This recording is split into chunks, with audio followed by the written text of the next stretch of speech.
புஸ்தகத்தில் 1 கொரிந்தியர் 12ஆம் அதிகாரம் 9-10 வசனங்கள்ல வாசிக்கிறோம். குணமாக்கும் மரங்கள், விசுவாசம், அற்புதங்களை செய்யும் சக்தி, தேவனுடைய வல்லமையை வெளிப்படுத்துகிற வரம். நாம் ஆண்டவருடைய வல்லமையை வெளிப்படுத்துகிறவர்களாய் இருக்க வேண்டும் என்று கர்த்தர் விரும்புகிறார். அதனாலதான் பரிசுத்தாவி வரும்போது நீங்கள் வல்லமை அடைவீர்கள் என்று அப்போஸ்தலர் 1:8 வாக்கு கொடுத்தார். சாட்சியா இருக்க வல்லமை, இயேசுவின் வல்லமை வெளிப்படுத்த நமக்கு வல்லமை. என்னை விசுவாசிக்கிறவன் நான் செய்கிற கிரியைகளையும் செய்வான், இதற்கும் பெரிதான கிரியைகளை செய்வான் இயேசு வாக்கு கொடுத்திருக்கிறார். அப்ப நம்ம ஒவ்வொருவரையும் ஆண்டவர் பயன்படுத்த விரும்புகிறார் என்பதை விசுவாசிக்க வேண்டும். அப்போஸ்தலரை மட்டும் பயன்படுத்தல, 12 அப்போஸ்தலரை மாத்திரம் அல்ல, ஆண்டவர் பேதுரு யோவானை மாத்திரல்ல, பிலிப்பை பயன்படுத்துறாரு, ஸ்தேவானை பயன்படுத்துகிறார். விசுவாசிகளை எல்லாம் பயன்படுத்தி சுவிசேஷத்தை பரவி செய்கிறது வேதத்தில் எழுதப்பட்டிருக்கிற சத்தியம். அப்போ இந்த குணமாக்கும் வரங்களை பற்றி நான் தெளிவுபடுத்தி கொண்டு வருகிறேன். குணமளிக்கும் வரங்கள் என்று சொல்லப்படுகிறது, ஹீலிங் கிஃப்ட்ஸ். அது சுகமளிக்கும் வரம் என்று சொல்லாதபடி. ஏனென்றால் மனிதனுக்கு 3 பகுதி, ஆவி, ஆத்மா, சரீரம். இந்த 3 பகுதியிலும் அவனுக்கு ஹீலிங் அவசியம், சுகம் அவசியம். அவனுடைய சரீர வியாதி மாத்திரல்ல, ஆத்மாவிலே காணப்படுகிற பாவ வியாதி, அவனுடைய ஆவியிலே காணப்படுகிற பயம், குழப்பம், பலவிதமான அந்த பிசாசு கொண்டு வருகிற நோய்கள், எல்லாத்திலிருந்து அவன் விடுதலை பெறுவதற்கு நாம் சரியா அவங்களை கைட் பண்ணத்தான் ஆவிக்குரிய அந்த சுகமளிக்கிற வரங்களை தேவன் நமக்கு தருகிறார். அப்போ நம்ம இந்த வரம் நம்ம மூலமா செயல்படணுமானா அந்த வரம் எப்படி செயல்படும்? இந்த குணமளிக்கிற வரம் அது எப்படிப்பட்ட அற்புதத்தை செய்யும்? அதை தியானிக்கிறதுக்கு முன்னால நாம் ரொம்ப அறிந்து கொள்ள வேண்டிய முக்கியமான விஷயம், ஏன் வியாதி வருகிறது, வியாதிக்கான காரணங்களை என்ன, பைபிள் என்ன சொல்லுது, நடைமுறையில என்ன காரியம், முதல்ல அந்த தெளிவு இருக்கணும். இந்த வரம் நம்மள பூரணமாய் வெளிப்பட்டு ஜனங்களுக்கு நம்ம நன்மை செய்யக்கூடிய பாத்திரங்களாய் இருக்க வேண்டுமானால் எந்த வரத்தை தேவன் கொடுக்கிறாரோ அதை குறித்த முழுமையான அறிவு நமக்கு இருக்கணும். தேறினவர்களாய் காணப்படுங்கள் என்று வேதம் ஆலோசனை கொடுக்கிறாரு. நீங்க அறகுறையா இருக்கக்கூடாது. நீங்க தேவனிடத்துல எந்த வரத்தை வல்லமை பெற்றுக்கொண்டாலும் 1 கொரிந்தியர் 14:12 அந்த நீங்கள் ஆவிக்குரிய வரங்களை நாடுகிறவர்கள் ஆனபடியால் சபைக்கு பக்தி விருத்தி உண்டாகத்தக்கதாக அவைகளில் தேரும்படி நாடுங்கள். அறகுறையா இருக்கக்கூடாது, முழுமையா அதை குறித்து தெரிந்து கொள்ளணும். அதனாலதான் நான் நிறைய காரியத்தை உங்களுக்கு படிப்படியாய் விளக்கி சொல்லுகிறேன். அப்ப வியாதிக்கான காரணம் தெரியணும், எப்படி ஆண்டவர் சுகத்தை கொடுக்கிறார், சுகத்தை பெற்றுக்கொள்ள அவங்க என்ன செய்யணும், அதன் பிறகு வரம் எப்படி செயல்படும், இந்த குணமளிக்கிற வரம் எப்படி செயல்படும், அது விசுவாச வரத்தோடு இணைந்து எப்படி செயல்படும், அற்புதங்கள்னா என்ன, சுகமளிக்கிறதுனா என்ன, இந்த வித்தியாசம் என்ன, அதெல்லாம் எப்படி செயல்படும், வேத வசனத்திலிருந்து அறிந்து கொண்டா உங்க வாழ்க்கையில நடக்கும் போது நீங்க அதை அறிந்து கொள்ளுவீங்க. எழுப்புதல் காலத்துல உங்களை கர்த்தர் இன்னும் வல்லமையா பயன்படுத்துவார். அப்ப உங்களுக்கு இதை முழுமையா தெரிஞ்சிருந்தாதான் நீங்க அதுல எழும்பி பிரகாசிக்க முடியும், இயேசுவை மகிமைப்படுத்த முடியும். அதனாலதான் உங்களுக்கு விளக்கி ஆண்டவர் சொல்லி கொண்டிருக்கிறார். வியாதிக்கான காரணம் என்ன? 2 ராஜாக்கள் 13:14 எலிசா இந்த தீர்க்கதரிசியை பற்றி வசனம் சொல்லும் போது அவன் மரணத்திற்கு ஏதுவான வியாதி கொண்டிருந்தான். 2 ராஜாக்கள் 13:14 எலிசா எவ்வளவு பெரிய தீர்க்கம், பேரை கேட்ட ராஜாக்கள்லாம் நடுங்குறாங்க. தேவன் அவ்வளவு வல்லமையா பயன்படுத்தினவர். இப்ப வியாதிப்பட்டு மரண படுக்கையில் இருக்கிறாராம், நடக்க முடியாது, எழும்ப முடியாம இருக்கிறாரு. ஏன்? அது மரணத்துக்கு ஏதுவான வியாதி. தேவன் அவரை எடுத்து கொள்வதற்கு ஒரு வியாதியை அனுமதித்தார். நீங்க அதை விளங்கி கொள்ளணும். சிலர்கள் நல்ல கர்த்தருடைய பிள்ளைகளா இருப்பாங்க, நல்ல ஆண்டவருக்குள்ள பரிசுத்தமா நடந்து ஆண்டவருக்கு பிரியமா இருப்பாங்க, ஊழியம் செய்வாங்க. அவங்களை மரணத்தின் மூலம் எடுத்து கொள்வதற்கு மரணத்துக்கு ஏதுவான வியாதியை கர்த்தர் அனுமதிக்க கூடும். ஏசாயா எசேக்கியா ராஜாட்ட போய் சொல்றாரு, வீட்டு காரியத்தை ஒழுங்குபடுத்த. எசேக்கியா என்ன பாவம் செய்த? நான் உண்மை உத்தமா நடந்தனே, தைரியமா கர்த்தர்கிட்டே சொல்றாரு, ஆண்டவரே நான் உண்மை உத்தமா நடந்தனே. அந்த ஜெபத்தை கேட்டு 15 வருஷம் ஆண்டவர் கூட்டி கொடுத்தார். பின்னையே அவருக்கு வியாதி வரணும், பின்னையே அவர் மரண படுக்கையில படுக்கணும். ஆண்டவர் சொல்றாரு, உன் வீட்டு காரியத்தை ஒழுங்குபடுத்தப்பா, நீ சாக போகிற. அவருக்கு மரணத்துக்கு ஏதுவான வியாதியை கர்த்தர் அலோ பண்ணாரு. நீ ராஜ்யத்துக்கு வந்துரு போதும்னு சொல்லி. ஆனா அவர் அழுது ஜெபிச்சதுனால தேவன் அந்த வியாதியை மாற்றி 15 வருஷம் கூட்டி கொடுக்கிறார். அப்ப மரணத்துக்கு ஏதுவான வியாதி இருக்கிறாரு. சில ஊழியரை தேவன் எடுத்துக்கொள்ள, மிஷினரிகளை எடுத்துக்கொள்ள, சில தேவ பிள்ளைகளை தேவ ராஜ்யத்துக்கு எடுத்துக்கொள்ள வியாதியின் மூலமாய் தேவன் எடுத்துக்கொள்ளுகிறார். பைபிள்ல அதுக்கு ஆதாரம் இருக்கிறாரு. மரணத்துக்கு ஏதுவான வியாதி என்பதாய் நாம பார்க்கிறோம். அதனால்தான் நம்ம ஜெபிக்கும் போது இதெல்லாம் அறிந்து கொள்ளணும். நான் ஒரு வீட்டுக்கு போயிருந்தேன். வயசான ஒரு ஐயா வியாதியில பாதிக்கப்பட்டு கஷ்டப்படுறாங்க. மரண போராட்டம், எளிமை வயசாயிட்டு 80-85 வயசுக்கு மேல ஆயிட்டு மரண படுக்க. அந்த வீட்டார் வந்து ஜெபிக்கிறாங்க, ஆண்டவரை சுகம் கொடுங்க, எளிமை நடக்க பண்ணுங்க, அவருக்கு ஜீவனை கொடுங்க, போராடி ஜெபிக்கிறாங்க. ஆனா அவர் வந்து வலி தாங்க முடியல, கஷ்டப்பட்டுக்கிட்டே இருக்கிறார். நான் அந்த வீட்டுக்கு போனப்போ அவங்க என்ன கூட்டு போன ஜோம் பண்ணுங்க. நான் போய் பார்க்கிறேன், வயசான ஒரு ஐயா, 85 வயசு, அதுக்கு மேல ஆயிட்டு. அவருக்கு ஆசை என்ன இருக்கும்? இனிமே எளிமை நடந்து நான் வந்து ஓடி ஆடி விளையாட நினைப்பாரா? நான் எப்போ ஆண்டு விட்டு போவேன்னு அதான் அவருடைய ஆசையா இருக்கும் இல்ல? வயசாயிட்டு ஆண்டுடைய பிள்ளைகளா இருந்தா வீட்டாருக்கு அவரை விடமானா இல்லை. அவருக்கு ஜீவனை கொடுங்க, அவர் இருக்கணும், அவங்களுக்கு பிள்ளைகள் பேரம்பேத்து எல்லாம் ஜெபிக்கிறாங்க. நான் கொஞ்ச நேரம் அதை பார்த்துக்கிட்டே இருக்கும்போது ஆண்டவர் பேசினாரு, அவரை நான் எடுத்துக்கொள்ள விரும்புகிறேன். அவருடைய காலம் முடிக்கிறாரு. ஆனா இவங்க எல்லாம் சேர்ந்து அழுகுறாங்க, எனக்கு அவர் வேணும், அவர் இருக்கணும், அவன் வந்து கட்டி ஜெபிக்கிறாங்க. இவங்க ஜெபத்தை நிமித்தம் நான் அவருக்கு வந்து ஆயுசு நாளை கூட்டி கொடுத்திருக்கிறேன். ஆனா சரீரத்தோட வேதனை அவரு தான் அனுபவிக்கணும் அப்படின்னு சொன்ன உடனே இந்த வீட்டாரை தனியா கூட்டு போனேன். அவன்கிட்ட பேசினேன், நீங்க அந்த ஐயாவுக்கா ஜெபிக்கிறீங்களே, ஆனா இத்தனை வயசு ஆகி போச்சு, அவருக்கு என்ன ஆசை இருக்குன்னு தெரியுமா? பரலோகத்துல ஆண்டவரோடு இருக்குன்னு விருப்பம். நீங்க விட மாட்டேங்கிறீங்க, பிடிச்சு இழுத்து வச்சிருக்கீங்க, எனக்கு சுகம் கொடுக்கணும், அற்புதம் செய்யணும். உங்க ஜெபத்தினால என் பிள்ளைங்க அழுது ஜெபிக்கிறாங்களேன்னு ஆண்டவர் அமைதியா இருக்கிறாரு. நீங்க தேவ சித்தத்துக்கு ஒப்பு கொடுங்க. உமக்கு சித்தமானா சுகமாக்கித்தாங்க, உமக்கு சித்தனா எடுத்துக்கொள்ளுங்கன்னு சொல்லுங்க. அவர் பரலோகத்துல கொண்டு, அது மரணத்துக்கு ஏதுவான வியாதி, தேவன் அவரை எடுத்துக்கொள்வதற்கு இந்த வியாதி வழியா நடத்துறாரு, ஒப்பு கொடுங்கன்னு சொன்னேன்.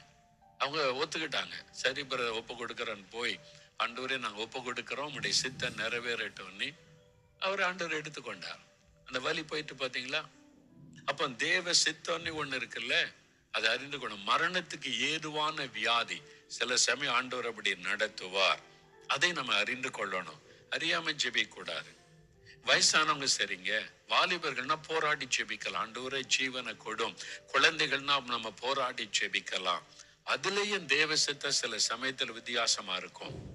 எங்க ஜெபக்குழுவை சார்ந்த ஒரு குடும்பம், அவங்க வந்து நல்ல ஜெபக்குழு, ஆரம்ப காலத்துல இருந்து இயேசுடைய ஜெபக்குழு வந்து ஜெபம் பண்ணுவாங்க. அவங்க வீட்டுல 2 பையங்க, ஒரு பொண்ணு. அந்த பொண்ணை வந்து ரொம்ப செல்லமா ரொம்ப அன்பா வச்சிருந்தாங்க. அந்த மகள் ஸ்கூல்ல படித்து கொண்டு இருந்தாள். பெண் பிள்ளை மேல அந்த பெற்றோருக்கும் ரொம்ப பாசம். பையங்க 2 பேரு, ஒரு பெண் பிள்ளை. அவன் வந்து ஸ்கூல்ல படித்துக்கொண்டு டீனேஜ் பருவத்துல எங்க ஊழியம் ஆரம்பிக்கப்பட்டு ஜெபக்குழு ஆரம்பிச்சு ஆரம்ப காலம் 80களின் ஆரம்பத்துல அவளுக்கு ஒரு வியாதி வந்து விட்டாரு. ஆஸ்பத்திரியில சேர்த்தாங்க. கேன்சர் வியாதி. இது மாதிரி ஒரு பெரிய போராட்டமான வியாதி. நாங்க வந்து இது டீனேஜ் பிள்ளை, ஆண்டவர் சுகம் கொடுத்து ஆகணும், போராடி ஜெபிக்கிறோம், உபவாசம் பண்றோம், போராடுறோம், யுத்தம் பண்ணி, ஆண்டவரே அந்த மகள் வேணும், நீங்க சுகம் கொடுக்கணும். அந்த பெற்றோர்கள் எல்லாம் கண்ணீரோட ஜெபிக்கிறாங்க, போராடுகிறோம். சில நாளாய் போராடி ஜெபிக்கிறோம். நேசரத் ஆஸ்பத்திரியில, மிஷன் ஆஸ்பத்திரியில அந்த மகளை வைத்த ஒரு நாள் நான் பார்க்க போயிருக்கிறேன் ஜெபிக்க. ஜெபக்குள்ள தொடர்ந்து ஜெபிக்கிறோம். அப்ப நான் பார்க்க போயிருக்கும் போது அவருடைய படுக்கைக்கு அருகிலே போன பேசினா அந்த பெற்றோர் இருந்தாங்க. அவள் பார்த்து நாங்க ஜெபிக்கிறோம். அன்றைக்கு பாருங்க, நான் போய் அவளை பார்த்து ஜெபிக்கும் போது ஆண்டவரின் உள்ளத்துல தெளிவாய் பேசுகிறார், இவளை நான் எடுத்துக்கொள்ள போகிறேன். அவருடைய காலம் முடிந்தது. இனி ஏன் சமூகத்துல வந்து அவர் இளைப்பாறணும்?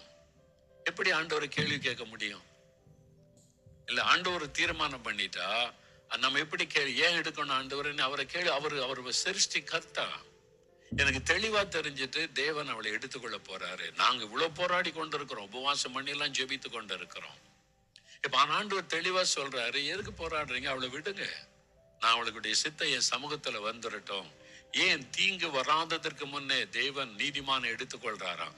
இதை விட பயங்கர தீங்கு நடந்து அவங்க பேரண்ட்ஸால தாங்க முடியாது, அதனால நான் அவளை எடுத்துக்கொள்றேன்னு ஆண்டவர் சொல்றாரு. அப்ப இனி போராடி பிரயோஜனம் இல்லை, சுகம் கிடைக்க போறதில்லை. அதுல தேவ சித்தம் வேற மாதிரி இருக்குது. நான் அவங்கள நேசரத் அந்த ஆஸ்பத்திரிக்குள்ள ஒரு சேப்பல் இருக்குது, அங்க கூப்பிட்ட 2 பேரை அந்த தாய் தாப்ப 2 பேரும் வாங்க, உங்களோட நான் பேசணும். அந்த சேப்பல்ல போய் நான் உட்கார்ந்தவன் சொன்னேன், நான் சொல்றதை நீ கொஞ்சம் விலகி கொள்ளணும், நீங்க பதஷ்டம் அடையக்கூடாது, பயப்படக்கூடாது. நாங்க ஜெபக்குழுவிலே தொடர்ந்து ஜெபிக்கிறோம். ஆண்டவர் மகளுக்கு சுகம் கொடுக்கணும், அவரால் முடியும், விசுவாசத்தோட நம்ம ஜெபிக்கிறோம். ஆனா இப்போ ஒரு காரியத்தை உங்கள்கிட்ட சொல்றேன், நீங்களும் ஜெபிக்கிறீங்க, நாங்களும் ஜெபிக்கிறோம். ஒருவேளை தேவன் சுகம் கொடுத்து நமக்கு தரலாம். அப்படி இல்லாம ஒருவேளை தேவன் எடுத்துக்கொண்டா, அப்படியே யோசிக்க ஆரம்பிச்சாங்க. நான் எடுத்த உடனே ஆண்டவர் எடுத்துக்கொள்ள போறாரு அப்படின்னு பேசல, ஒரு கேள்வியை வைத்தேன். நம்ம ஜெபிக்கிறோம், போராடுறோம், ஜெபம் பண்ணும், ஆண்டவர் தருவார். சப்போஸ் ஆண்டவர் எடுத்துக்கொண்டா நீங்க என்ன நினைக்கிறீங்க? அவங்க கண்ணீரோட பார்த்தாங்க ஒருத்தருக்கு ஒருத்தர். ஆண்டவருடைய சித்த அதுவா இருந்தா எடுத்துக்கொள்ளட்டும், என் பிள்ளை வேதனைப்படுறதை விட தெய்வ சமூகத்தில் இளைப்பாறட்டும், அதுக்கு ஒப்பு கொடுங்க. 2 பேரும் ஒப்பு கொடுத்த, ஆண்டவரே என் பிள்ளை சுகமாக்கி தர உம்மால முடியும், உங்க சித்தமா நான் சுகமாக்கி எங்களுக்கு தாரும். இல்ல உம்முடைய ராஜ்யத்துக்கு தான் வேணும்னா நீங்க எடுத்துக்கொள்ளுங்க, உம்முடைய சித்தத்துக்கு ஒப்பு கொடுக்கிறோன்னு ஒப்பு கொடுத்தாங்க. அந்த மகளை கர்த்தர் எடுத்துக்கொண்டார். ஆனா அந்த குடும்பத்தை தேவன் ஆறுதல் படுத்தி தைரியப்படுத்தி நடத்தினார். அடுத்த 2 பிள்ளைகளை கர்த்தர் ஆசீர்வதித்தார். நமக்கு விளங்காது சில காரியம், ஏன் தெரியாது. ஆண்டவர் சுகம் கொடுக்க முடியுமே, முடியும், அப்ப ஏன் கொடுக்கல தெரியாது. சில காரியம் அவருடைய ரகசியம், அவர் எஜமான், அவர் சிருஷ்டி கர்த்தா, நம்ம இப்படிதான் ஆண்டவர் செய்யணும்னு சொல்ல முடியாது. இதெல்லாம் நம்ம தெரிந்து கொண்டுதான் இந்த ஊழியத்துக்குள்ள வரணும். இந்த வரங்கள் இல்லாட்ட எனக்கு வரம் இருக்குது, சுகமளிக்கிற வரம், நான் I can heel any disease அப்படிலாம் சொல்ல முடியாது. தேவ சித்தத்தை அறிந்து கொள்ளணும், அதெல்லாம் நமக்கு ரொம்ப முக்கியம். மரணத்துக்கு ஏதுவான வியாதி சிலருக்கு ஆண்டவர் அனுமதிச்சிருக்கலாம். பாருங்க, ஏசாயா நினைச்சிருந்தா ஜெபிச்சிருக்கலாம். முதல்ல எசேக்கியாவுக்கு வியாதிப்பட்டானா, நான் வர ஆண்டவரே நீர் சுகமாக்கணும், இந்த ராஜாவை சுகமாக்கணும் ஜெபிச்சிருக்கலாம். இல்ல வீட்டு காரியத்தை ஒழுங்குபடுத்துங்க, போய் நீங்க ஆண்டவருடைய வேலை வந்துட்டுன்னு செய்து சொல்லிட்டு போயிட்டே இருக்கிறாரு. அப்ப நீங்க அதை அறிந்து கொள்ளணும், வேத வசனத்தை தெளிவா. சரியா? இன்னும் வேகமா சொல்ற, இயற்கை விதிகளை மீறும் போது, நம்ம இயற்கை விதிகளை மீறும் போது வியாதி வரும். அது என்னங்க அப்படின்னு பைபிள்ல ஏதாவது இருக்க? பைபிள்ல இல்ல, நடைமுறையில யோசிச்சு பாருங்க. நம்ம எல்லாம் சமைச்சு சாப்பிட்டு தான் பழக்கம் இல்ல. பச்சை கத்திரிக்காய் சாப்பிட்டா என்ன ஆகும்? வயிற்று வலி வரும். இந்த வயிற்று வலிக்கு என்ன காரணம்? பாவமா, பிசாசா, சாபமானா? ஒண்ணு இல்ல, நீ சமைக்காம சாப்பிட்டா வயிற்று வலி வந்திருக்கு. அப்போ இயற்கை விதி, நம்முடைய சரீரம் எதை ஒத்துக்கொள்ளுமோ அப்படி நடந்து. வெளிநாட்டுக்கு போனா சிலர் பச்சையா சாப்பிடுவாங்க, ஜாப்பனீஸ் எல்லாம். அதே மாதிரி நம்மளும் சாப்பிட ஆரம்பிச்சா நமக்கு வியாதி வந்துடும். அதுக்கு உடனே பிசாசையோ பாவத்தையோ சொல்லிடக்கூடாது. நம்ம சாப்பாட்டு முறையில கொஞ்சம் மாற்றம். இயற்கை, நம்முடைய விதி, நம்முடைய நாடு, நம்முடைய கிளைமேட்டு, நம்முடைய முறைக்கு இந்த சாப்பாடு தான் ஒத்துக்கொள்ளும்னா அதான் ஒத்துக்கொள்ளும்.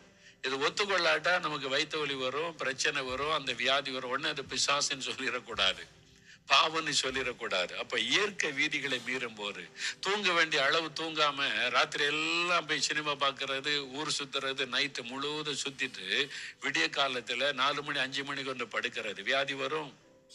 தூங்க வேண்டிய அளவு தூங்கலன்னா வியாதி வரும். அதனால சரீரம் பாதிக்கப்படும். அதுக்கு வேற எதையும் காரணம் சொல்லக்கூடாது. அப்ப இயற்கை விதிகளை மீறும் போது. அப்புறம் கடைசியா நோய் கிருமிகள், அதான் வைரஸ். இப்ப கொள்ள நோய் வருது, எதனால? அந்த கொள்ள நோய், அது ஒரு வைரஸ் தாக்குகிறது, நோய் கிருமிகள் தாக்கு. அதனாலதான் நீங்க வாதை உன் கூடாரத்தை அணுகாதுன்னு சொல்றாரு. அந்த வாக்குத்தத்தை சொல்லி நம்மை செபிக்கணும். நம்மை சுற்றிலும் கிருமிகள் இருக்கிறாரு, நம்மை சுற்றிலும் வைரஸ் இருக்கிறாரு. எது எப்ப தாக்கும்னே தெரியும். அவர்களை மேற்கொள்ளக்கூடிய சக்தி நம்முடைய உடம்புல ஆண்டவர் தருகிறார், நம்ம உணவு மூலமா. அப்ப எதிர்ப்பு சக்தி இருக்கும்போது நம்ம மேற்கொள்ள முடியும். அதுக்குதான் சத்துள்ள ஆகாரம் சாப்பிடணும்னு சொல்லுகிறது. சரியா? அப்ப இந்த காரியத்தை விளங்கி கொள்ளணும். இவ்வளவு காரியம் இருக்குது. இப்ப இதெல்லாம் தெரிந்து கொண்டீங்களா? இப்ப ஜெபிக்கலாமா? இப்ப ஆண்டவரே வியாதிக்கான இவ்வளவு காரணம் இருக்குதா? இதெல்லாம் தெரிந்து கொண்டேன், அதற்கு ஸ்தோத்திரம். அப்ப நான் இந்த தெளிவை எனக்கு தாங்க, சத்தியத்தை நான் இன்னும் தெளிவா அறியணும். முதல்ல அதை அறிந்து கொள்ள, எனக்கு சத்தியத்தை அறியணும், வசனத்தை அறியணும். ஒரு வியாதினா அதனுடைய முழு தன்மை எனக்கு தெரியணும். இந்த வரம் எனக்குள்ள செயல்பட இதெல்லாம் நான் கற்றுக்கொள்ளணும் சொல்லி ஜெபிக்கணும். சரியா? ஆண்டவரே வியாதிக்கான காரணங்களை எனக்கு சொல்லி கொடுத்தீங்க, ஸ்தோத்திர ஆண்டவரேன்னு சொல்லுங்க. வியாதிக்கு என்னென்ன காரணம் பைபிள் வசனத்திலிருந்து தெளிவா எனக்கு சொல்லி கொடுத்தீங்க. இதை நான் தெளிவா அறிந்து கொள்ளணும், மனதில பதித்து கொள்ளணும். வேத வசனம் என் இருதயத்தில் ஆழமா பதியணும். இதெல்லாம் நான் முழுமையா கற்றுக்கொள்ளணும். அரைகுறையா இருக்கக்கூடாது. ஆண்டவரே, வேத வசனத்தில் அரைகுறையா இருக்கக்கூடாது. முழுமையான சத்தியத்தை அறிந்து கொள்ளணும். முழுமையாக எல்லாவற்றையும் நான் தெரிந்து கொள்ளணும். ஆவியான